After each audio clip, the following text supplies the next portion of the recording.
السلام علیکم ورحمۃ اللہ وبرکاتہ۔ معزز اور محترم ناظرین، آج کے اس سبق میں آپ حضرات کے سامنے سورۃ القیامہ کا دوسرا پارٹ لے کر حاضر ہوا ہوں۔ پیچھے کے سبق میں آپ پڑھ چکے ہیں کہ بات قیامت کے سلسلے میں چل رہی ہے۔ انسان جو ہے ہر چیز کا مذاق اڑاتا ہے۔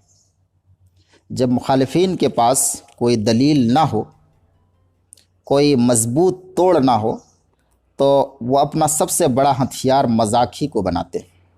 اللہ کے رسول صلی اللہ علیہ وسلم کے ساتھ بھی بالکل یہی معاملہ پیش آیا۔ اللہ کے نبی صلی اللہ علیہ وسلم نے جب قرآن کی تعلیمات کو مکہ والوں کے سامنے پیش کرنا شروع کیا تو ظاہر بات ہے اللہ رب العالمین کے کلام کا مکہ کے کفاروں کے پاس کوئی توڑ نہیں تھا۔ اتنی زبردست دلیلیں اور اتنی زبردست پیغام کا جب کوئی توڑ اہل مکہ کو نظر نہیں آیا، اور چونکہ ان کو اپنی وجاہت اور اپنی سرداری کے چلے جانے کا ڈر تھا، اس لیے ان لوگوں نے اللہ کے رسول صلی اللہ علیہ وسلم کے خلاف مذاق ہی کو سب سے بڑا ہتھیار بنایا۔ ان لوگوں نے بات بات پر اللہ کے رسول کی مذاق اڑانا، اللہ کے رسول کا مذاق اڑانا شروع کیا۔ مثلا قیامت اللہ کے رسول صلی اللہ علیہ وسلم کی عادات، اللہ کے رسول صلی اللہ علیہ وسلم کے اخلاق پر وہ مذاق نہیں اڑا سکتے تھے۔ لہٰذا کیونکہ مکہ والے، دنیا والے سب جانتے تھے کہ اللہ کے رسول اور محمد کس طبیعت اور کس اخلاق کے اعلیٰ مراتب پر فائز ہیں، اس لیے یہاں مذاق اڑاتے تو ساری دنیا کے مکہ والے لوگ ان مذاق اڑانے والوں ہی کی بات کو جو ہے مانتے، دھتکار دیتے اور جو ہے ان کے منہ پر تھوک دیتے۔ اس لیے ایک ایسی چیز جس کو کسی نے نہیں دیکھا ہو، اس پر ان لوگوں کو موقع مل گیا اللہ کے رسول صلی اللہ علیہ وسلم کا مذاق اڑانے کا۔ اسی لیے جو ہے بار بار یہ کہا کرتے تھے کہ ہزاروں سال جو لوگ مر چکے ہیں ان کو کیسے جمع کیا جائے گا، ان کو کیسے دوبارہ زندہ کیا جائے گا، کیسے یہ قیامت اللہ برپا کرے گا۔ اس لیے یہاں پر مذاق کرنے کا ان کو بڑا زبردست موقع ملا۔ اس لیے اللہ کے رسول صلی اللہ علیہ وسلم کے خلاف مذاق اڑانے کا سب سے بڑا ذریعہ انہوں نے آخرت کی باتوں کو بنایا کہ محمد کیسی دیوانوں جیسی باتیں کرتا ہے، پگلا گیا ہے کیا، سٹھیا گیا ہے کیا۔ اس طرح کی باتیں اللہ کے رسول صلی اللہ علیہ وسلم کو مکہ والوں نے کہنا شروع کیا۔ اللہ رب العالمین نے فرمایا یُنَبَّأُ الْإِنسَانُ، پیچھے جو بات چل رہی ہے وہ قیامت کے سلسلے میں بات جو ہے دہرانا نہیں چاہتا ورنہ درس لمبا ہو جائے گا۔ انسان جو ہے مذاق اڑاتا ہے قیامت کا کہ کب آنا ہے بھائی، کب آنا ہے بھائی۔ یہ اس لیے نہیں کہ وقت نہیں پوچھ رہے تھے، وہ مذاق اڑا رہے تھے، یعنی اس چیز کو جو ہے وہ بعید از عقل سمجھ رہے ہیں۔ اللہ رب العالمین فرماتا ہے فَإِذَا بَرِقَ الْبَصَرُ وَخَسَفَ الْقَمَرُ وَجُمِعَ الشَّمْسُ وَالْقَمَرُ يَقُولُ الْإِنسَانُ يَوْمَئِذٍ أَيْنَ الْمَفَرُّ، اس دن انسان کہے گا کہ کدھر بھاگیں۔ کَلَّا لَا وَزَرَ، اللہ تعالیٰ فرماتا ہے ہرگز نہیں، کوئی بھاگنے کی جگہ نہیں۔ إِلَىٰ رَبِّكَ يَوْمَئِذٍ الْمُسْتَقَرُّ، تیرے رب ہی کے پاس ہے اس دن ٹھہرنے کی جگہ، وہیں جا کر ٹھہر سکتے ہو، اور کوئی جگہ تمہارے پناہ کی نہیں ہے، کوئی جگہ تمہارے ٹھہرنے کی نہیں ہے۔ آگے اللہ رب العالمین ارشاد فرماتا ہے، ذرا ملاحظہ کریے، آج کا درس یہیں سے شروع ہو رہا ہے۔ اعوذ باللہ من الشیطان الرجیم، بسم اللہ الرحمن الرحیم۔ یُنَبَّأُ الْإِنسَانُ یَوْمَئِذٍ بِمَا قَدَّمَ وَأَخَّرَ بَلِ الْإِنسَانُ عَلَىٰ نَفْسِهِ بَصِيرَةٌ وَلَوْ أَلْقَىٰ مَعَاذِيرَهْ۔ اللہ رب العالمین ارشاد فرماتا ہے، سب سے پہلے ترجمہ دیکھیے، ترجمہ ہے یُنَبَّأُ الْإِنسَانُ، یُنَبَّأُ باب تفعیل سے آتا ہے، بتلا دیا جانا، آگاہ کر دیا جانا، خبردار کر دیا جانا۔ چونکہ مجہول کا صیغہ ہے اس لیے بتلا دیا جائے گا، مجہول کا ترجمہ کریں گے کہ بتلا دیا جائے گا انسان کو اس دن، یومئذ اس دن، کیا بتلا دیا جائے گا؟ بما قدم وما اخر، جب اپنے رب کے پاس پوری انسانیت آدم علیہ السلام سے لے کر قیامت تک پیدا ہونے والے تمام انسان سب میدان حشر میں جمع ہوں گے، اللہ رب العالمین کی عدالت وہاں پر لگی ہوگی، اللہ رب العالمین ایک ایک بندے کا حساب و کتاب کر رہا ہوگا۔ وہاں پر جب انسان اپنے رب کے سامنے کھڑا ہوگا ان کو بتلا دیا جائے گا، کیا بتلا دیا جائے گا؟ بما قدم وما اخر، بما قدم وما اخر، یہ بڑا ہی جامع لفظ ہے، اس ایک لفظ کے اندر مفہوم کی ایک دریا۔ آئیے ذرا ملاحظہ کرتے ہیں کہ کیا کیا اس کے مفہوم بن سکتے۔ مفسرین نے اس کے کئی مفہوم بیان کیے ہیں، میں ان کا نچوڑ میں آپ حضرات کے سامنے پیش کر رہا ہوں۔ ایک مفہوم تو یہ ہے کہ انسان جب پوری دنیا سے اٹھ کر اللہ رب العالمین کے اس دربار میں برسر عدالت جب کھڑا ہوگا، عدالت کے سامنے جب کھڑا ہوگا، تو وہاں ان کو بتا دیا جائے گا کہ اپنی زندگی میں، اپنی دنیا کی زندگی میں مرنے سے پہلے کیا نیکی اور برائی کر کے اپنی آخرت کے لیے انہوں نے آگے بھیجی۔ اپنے دنیا کی زندگی میں مرنے سے پہلے، اپنے دنیا کی زندگی میں کیا کچھ نیکی اور برائی کر کے انہوں نے اپنے آخرت کے لیے آگے بھیجی تھی، ان تمام چیزوں کو بتلا دیا جائے گا۔ اور آخر میں یہ بات ہے کہ اور ساتھ میں یہ حساب بھی ان کے سامنے کلیئر کر دیا جائے گا، رکھ دیا جائے گا کہ اپنے دنیا کی زندگی میں اپنے اچھے یا برے اعمال کے کیا اثرات وہ اپنے پیچھے دنیا میں چھوڑ کر آیا ہے، جو اس کے بعد مدت دراز تک جو ہے آنے والی نسلوں میں جو ہے چلنے لگی ہے۔ تو بما قدما و اخر، اس کے اندر ایک بڑا زبردست پوائنٹ ہے، اور آج کل تو اور زیادہ اس کی اہمیت بڑھ جاتی ہے۔ آج کل اپنے دنیا کی زندگی میں انسان بہت ساری چیزیں کرتا ہے، موبائل میں ریکارڈ رہتا ہے۔ مثلا کوئی یوٹیوب کا ویڈیو اپلوڈ کر رہا ہے، تو کوئی ٹک ٹاک بنا رہا ہے، اور بھی بہت سے ایپ ہے جن میں گانے بجانے، ڈانس، فوٹو، بہت ساری چیزیں اپلوڈ کرتے رہتا ہے۔ اللہ کے واسطے اپنے سینے پر ہاتھ رکھ کے غور کیجئے کہ آپ نے جس ویڈیو کو اپلوڈ کیا ہے، جس فوٹو کو اپلوڈ کیا ہے، آپ کے چلے جانے کے بعد دنیا میں وہ چیز چلتی رہے گی، چلتی رہے گی۔ ذرا تصور کیجئے گا کہ وہ چیز جو آپ کے بعد دنیا میں چلتی رہے گی اور آنے والی نسلیں ان چیزوں کو دیکھے گی، اگر اس میں نیکی کا پہلو ہے تو بہت اچھی بات ہے، آپ کے مرنے کے بعد بھی اس کا ثواب ملتا رہے گا۔ لیکن اگر بری چیز ہے، کوئی گانا ہے، کوئی ڈانس ہے، کوئی فوٹو ہے، کوئی ایسی چیز ہے جس کے ذریعے سے آپ کو گناہ ہو سکتا تھا، تو یہاں پر چوکنا ہو جائیے، کیونکہ آپ کے مرنے کے بعد بھی وہ چیز نسل در نسل منتقل ہوتی جائے گی، اور جب تک چلے گی، جب تک لوگ دیکھتے رہیں گے اس کو، تب تک اس کا گناہ آپ کو ملتا رہے گا۔ اس لیے بما قدما وما اخر میں یہ بات بھی آتی ہے کہ اپنی دنیا کی زندگی میں کیا کچھ کر کے انہوں نے آگے اپنی آخرت کے لیے بھیجا ہے، وہ بھی بتا دیا جائے گا، اور کیا ان کے اثرات اپنی دنیا کی زندگی میں چھوڑ کر گیا ہے، ان کو وہ بھی ان سے ان کو آگاہ کر دیا جائے گا، بتا دیا جائے گا، ان کا بھی نیکی یا ان کی برائی۔ مثلا کوئی اچھا کام کر کے گیا، کوئی مدرسہ بنا کر گیا، کوئی مسجد بنا کر گیا، کوئی یتیم خانہ بنا کر گیا، کوئی چاپاکل یا کوئی رفاہی کام کر کے گیا، تو جب تک دنیا والے اس سے فائدہ اٹھائیں گے، جب تک دینی تعلیم اس سے حاصل کریں گے، یا جب تک اس سے پانی پئیں گے، تب تک اس کو نیکی ملتی رہے گی۔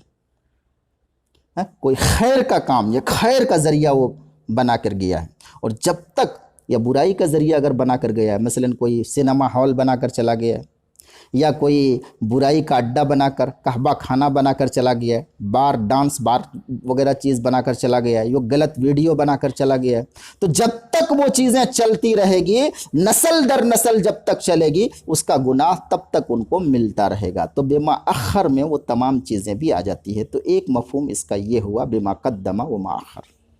آگے دیکھیے، اس کا ایک مفہوم یہ بھی ہے کہ اسے وہ سب کچھ بتا دیا جائے گا جو اسے کرنا چاہیے تھا مگر اس نے نہیں کیا، اور یہ بھی بتا دیا جائے گا کہ بہت سے وہ اعمال جو ان کو نہیں کرنا تھا مگر اس کو انہوں نے کر ڈالا۔ تو بما قدما وما اخر کا ایک مفہوم یہ بھی ہے، کیا کہ وہ کام جن کو کرنا تھا مگر نہیں کیا، یہ بھی بتا دیا جائے گا، اور وہ کام جن کو نہیں کرنا تھا مگر کیا، تو وہ کام ان کو بتا دیا جائے گا کہ کیا کیا تم کر کے آئے تھے، اور کیا کرنا چاہیے تھا تم کو، کیا تم کو کرنا چاہیے تھا اور کیا تم نے کیا ہے، وہ سب بتا دیا جائے گا۔ ایک مفہوم اس کا یہ بھی ہے بما قدم اور بما اخر، جو کچھ اس نے پہلے کیا، یہ بما قدم ہے، اور اخر میں وہ کام ہے جو بعد میں کیا۔ یعنی مطلب یہ ہوا کہ تاریخ بائی تاریخ، جس طرح سے کھاتا اپڈیٹ کیا جاتا ہے نا، کھاتا اپڈیٹ کرنے کے بعد جو ہے روزانہ کا ٹرانزیکشن پتہ چل جاتا ہے کہ آج کا کتنا ہے، آج کا کتنا ہے، آج کا کتنا ہے، کل کا کتنا تھا، وہ پوری لسٹ بائی لسٹ تاریخ کے ساتھ جس طرح سے جو ہے آپ کے کھاتا بک میں مل جاتا ہے بینک میں جب اپنا کھاتا اپڈیٹ کراتے ہیں، اسی طرح آپ کے نامہ اعمال جب آپ کے سامنے ہوگا تو تمام چیزیں آپ